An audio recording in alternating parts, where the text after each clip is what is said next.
आपका ventricle relax हो तो मरमर कौन सा होगा? शाबाश। जब आपका वेंट्रिकल रिलैक्स हो तो मरमर कौन सा होगा? आपका डायस्टोलिक मरमर होगा या फिर आपका सिस्टोलिक मरमर होगा? शाबाश। तो आपने कहना है कि यहाँ पर डायस्टोलिक मरमर होगा और यहाँ पर जो डायस्टोलिक मरमर होता है वो कौन सा? Early diastolic decrescendo murmur. Early diastolic decrescendo murmur. आपने कहना है अर्ली डायस्टोलिक डिक्रीसेंडो मरमर, ये आपने इस तरह बात करना है। और अगर फॉर एग्जांपल आपकी बात पूछी जाए कि ये बेस्ट कहाँ पर हिट करता है, आपने कहना है एक तरह का बेस ऑफ हार्ट और एओर्टिक रूट डायलेशन। कहाँ होता है आपका बेस? बेस ऑफ हार्ट के ऊपर आप सबसे ज्यादा ये सही सुनते हो, ठीक हो गया। और root of aortic root dilation के ऊपर, कहाँ पर आपका एओर्टिक रूट डायलेशन, यहाँ पर हम ज्यादा देख इसकी आवाज सुनाई देती है, ठीक हो गया। या फिर लेफ्ट स्टर्नल बॉर्डर पर। अच्छा, ये लेफ्ट स्टर्नल बॉर्डर पर क्यों सुनाई देता है भाई? आपको पता होना चाहिए कि ये आपका, एक मेरी बात को गौर कीजिएगा, जब रिगर्जिटेशन की बात आए ना, रिगर्जिटेशन की बात है, तो एओर्टा जो होगा वो लेफ्ट साइड पर सुनाई देगा, लेफ्ट स्टर्नल बॉर्डर पर सुनाई देगा, ठीक हो गया। मतलब कि जब आपकी एओर्टिक रिगर्जिटेशन की बात आएगी तो रिगर्जिटेशन में आपका एक तरह का लेफ्ट स्टर्नल बॉर्डर ही सुनाई देगा।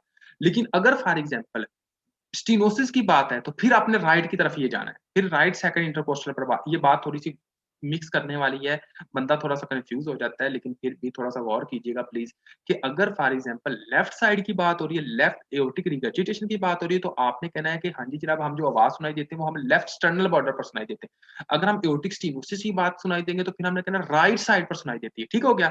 ये बात आपने अपने माइंड में रखनी है, ठीक हो गया। तो आपने कहना है कि लेफ्ट स्टर्नल बॉर्डर पर सुनाई देती है। उसके बाद क्या होता है कि ये जनाब आपका एक तरह का साइन होता है जिसको हम कहते हैं हेड बॉबिंग। हेड बॉबिंग, ये बहुत ज्यादा वेरी इंपॉर्टेंट पॉइंट जो पूछा जाता है, वो कहते हैं head bobbing. Head bobbing with plus आपका डायास्टोलिक डीक्रीसेंडो मर्मर। डीक्रीसेंडो मर्मर आप किसमें देखते हो? तो आपने कहना है ये हम देखते हैं एओर्टिक रिगर्जिटेशन में। आपने क्या देखना है? आपने एओर्टिक रिगर्जिटेशन में देखना है। उसके बाद इसके कॉजेज क्या क्या आ सकते हैं? इसके कॉजेज भी ये हो सकता है कि हो सकता है कि एओर्टिक वाल्व के दो कास्ट में तीन नहीं है, ये कॉज है।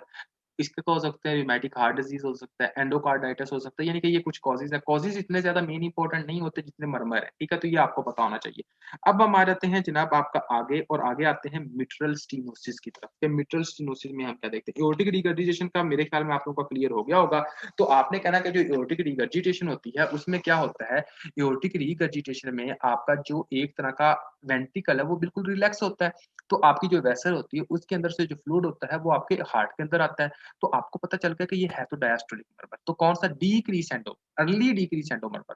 Early decrescendo diastolic murmur. तो आपने कहना अर्ली डिक्रीसेंडो डायस्टोलिक मरमर है। उसके बाद आपने एक बात और अपने माइंड में रखनी है कि यार ये अर्ली डिक्रीसेंडो डायस्टोलिक मरमर तो हो गया, लेकिन हमें साउंड कहाँ पर सुनाई देगी? आपने कहना base of the heart, base of the heart, या फिर एओर्टिक रूट डायलेशन, ये आपने ये कहना। नंबर 2, नंबर थर्ड आपने कौन सी बात याद रखनी? नंबर थर्ड आपने ये बात रखनी है कि हाँ जी जनाब, जो आपका एओर्टिक रिगर्जिटेशन की बात है वो हमें लेफ्ट स्टर्नल बॉर्डर पर ही सुनाई देगा।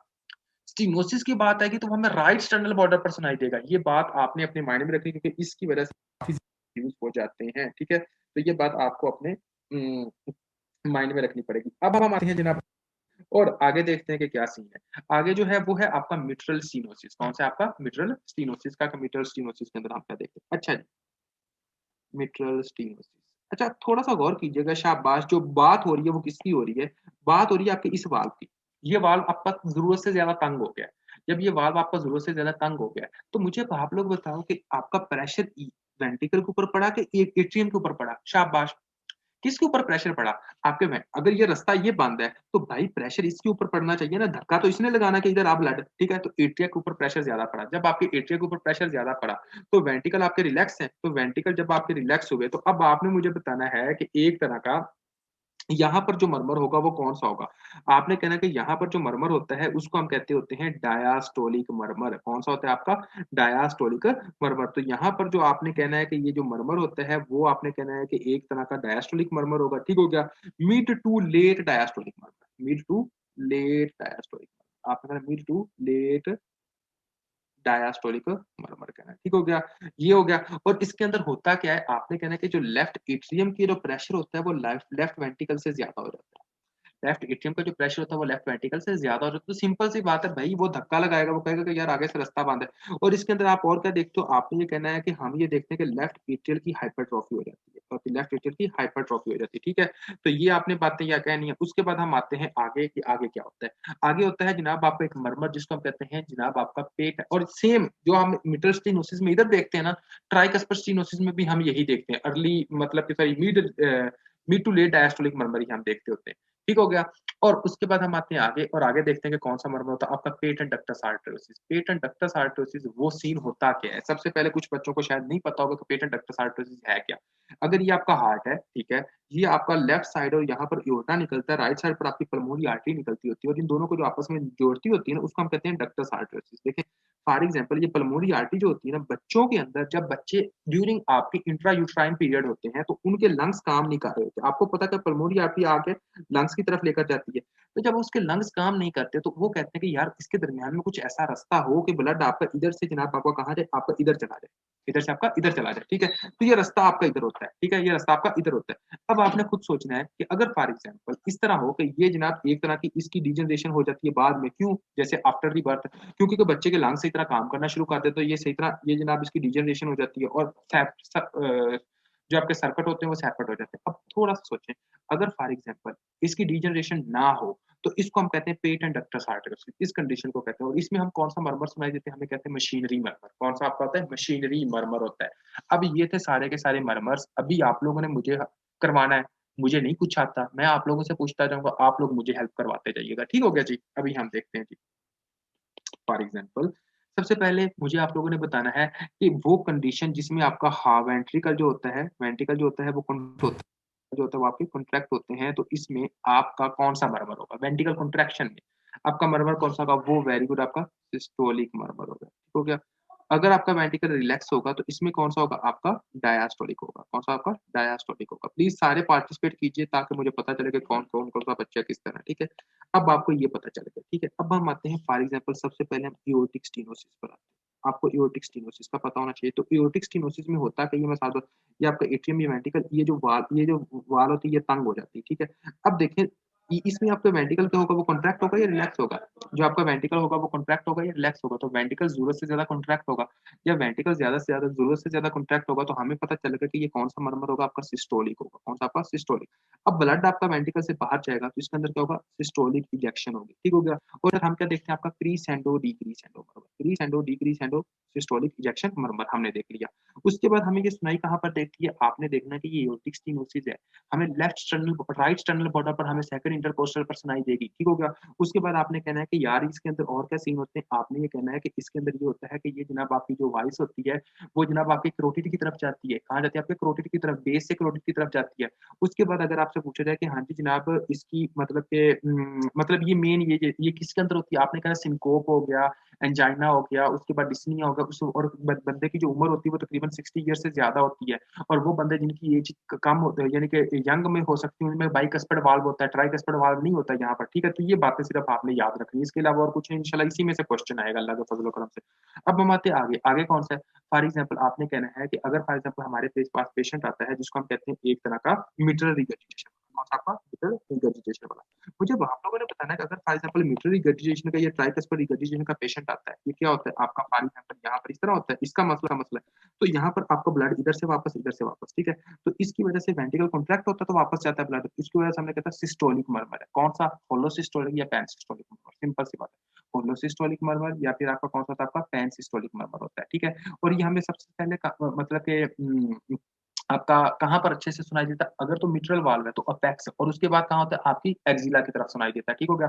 और अगर फॉर एग्जाम्पल आपका ट्राइकस्पिड वाल्व है तो कहाँ होता है, tricuspid level left left lower sternal border पर सुनाई देता है, ठीक है। ये जनाब आपका क्लियर होगा। उसके बाद हम आ जाते हैं जनाब आपका कौन सा होता है, आपका एक तरह का वेंट्रिकुलर सेप्टल डिफेक्ट। अगर वेंट्रिकुलर सेप्टल डिफेक्ट की बात होगी तो यहाँ पर मसला है, ठीक होगा। जब यहाँ पर मसला है तो ब्लड यहाँ से क्या होगा भाई, धक्का लगा के इधर आएगा, जब यहाँ आएगा तो इधर से वापस जाएगा, जब इधर से इधर वापस जाएगा तो very good pan systolic murmur, और इसके साथ तो आपका इजेक्शन सिस्टोलिक मर्मर हम दोनों देख सकते हैं, ठीक है। आपने ये बात कर दी। उसके बाद हम आते हैं आगे, और आगे क्या होता है आप लोगों का एक तरह का मतलब आपका जिसको हम पॉइंट्स को कहते हैं जनाब आपका एक तरह का aortic regurgitation, aortic regurgitation. Aortic regurgitation ये एट्रियम है, ये आपका वेंट्रिकल है, और एओर्टिक रिगर्जिटेशन में ब्लड इधर से इधर आता है, ये आपका क्या होता है, एक तरह का डायस्टोलिक मर्मर आता है, इसको कहते हैं हेड बॉबिंग भी आप कहते हो। तो मैं डीक्रीसेंडो अर्ली डिक्रीसेंडो डायस्टोलिक मर्मर, ये आपने कहना है, अर्ली डिक्रीजेंट ऑफ डायस्टोलिक मर्मर, ये आपने कहना है, ठीक हो गया। और एओर्टिक वाला जो हम रिगर्जिटेशन वाला ये हम सुनते कहाँ हैं, ये हमें लेफ्ट स्टर्नल बॉर्डर पर ही सुनते हैं, ये भी आपने लिख देना, ठीक है।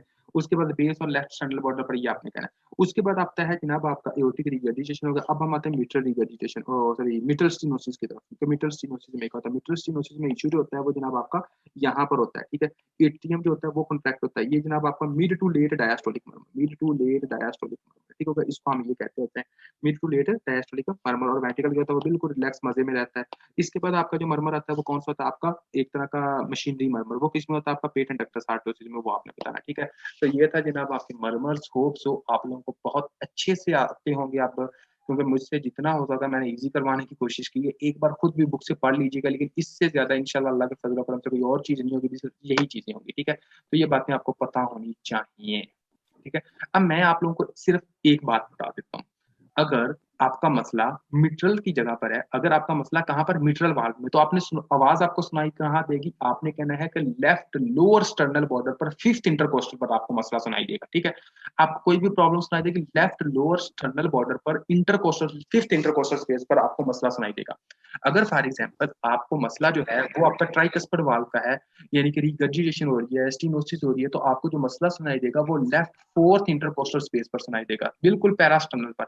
अगर आपको मसला एओर्टिक स्टीनोसिस का है, तो आपको जो आवाज सुनाई देगी वो जनाब आपको राइट साइड पर सुनाई देगी, राइट सेकंड इंटरकोस्टल स्पेस पर सुनाई देगी। अगर आपको मसला एक तरह का पल्मोनरी स्टीनोसिस का है, तो फिर आपको जो आवाज सुनाई देगी वो आपको लेफ्ट सेकंड इंटरकोस्टल स्पेस पर सुनाई देगी। अगर आपको मसला एक तरह का मतलब के जिसको हम कहते हैं कि अगर आपको मसला एओर्टिक रिगर्जिटेशन का है, तो फिर आपको आवाज सुनाई देगी लेफ्ट स्टर्नल बॉर्डर पर ही। अगर आपको पल्मोनरी रिगर्जिटेशन का मसला है, तो आपको आवाज सुनाई देगी राइट स्टर्नल बॉर्डर पर। तो ये बातें आपने याद रखनी है, ठीक है।